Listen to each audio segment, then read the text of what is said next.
காலங்காத்தாலேயே உனக்காச்சும் கடுப்பா இருக்குமா? எனக்கு இருந்ததுங்க. ட்ராவல் கடுப்பு. என்னன்னே தெரியல.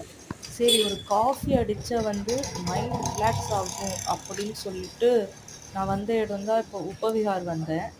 மெதுவா நடந்து போயிட்டு, நான் ஒரு எதுவுமே பார்க்கல. மெனுலாம் பார்க்கல. Only coffee. நம்மளுக்கு காஃபி போதும். ஸோ காஃபி ஆர்டர் பண்ணேன். ரூ. 35 காஃபி. நல்லா இருந்தது. டேஸ்ட்டா வந்தது. பால் நல்லா திக்காவும் இருந்தது. அப்படியே காஃபி குடிச்சுட்டு, பக்கத்துல இருக்க இந்த மகாபோதி சொசைட்டிக்கு வந்து போயிருந்தேன். அது ஒரு சின்ன ஒரு புத்தர் கோவில். அதுக்கு வந்து உப்பவிஹாருக்கு ரொம்ப பக்கத்துல இருக்கு. எக்மோர் போனீங்கன்னா, அத போய் விசிட் பண்ணுங்க. அத முடிச்சுட்டு பார்த்துட்டு, நான் நேரா வந்து என் வே வந்து வ இது வேலையெல்லாம் பார்க்க போல. ஊர சுத்திட்டு தான் என் வேலையவே பார்க்க போயிருக்கேன். ஸோ இதுதான் வந்து ஆர்கேவ்ஸ். என் வேலைக்காக ஆர்கேவ்ஸ் போயிருந்தேன். போயிட்டு முடிச்சுட்டு ஒரு பஸ் ட்ராவல் காலேஜுக்கு போனோம். நல்ல ஒரு சின்ன பாட்டு கேட்டுட்டு காலேஜுக்கு போயிட்டுருந்தேன். It's okay. நல்ல ட்ராவல், நல்ல பஸ்.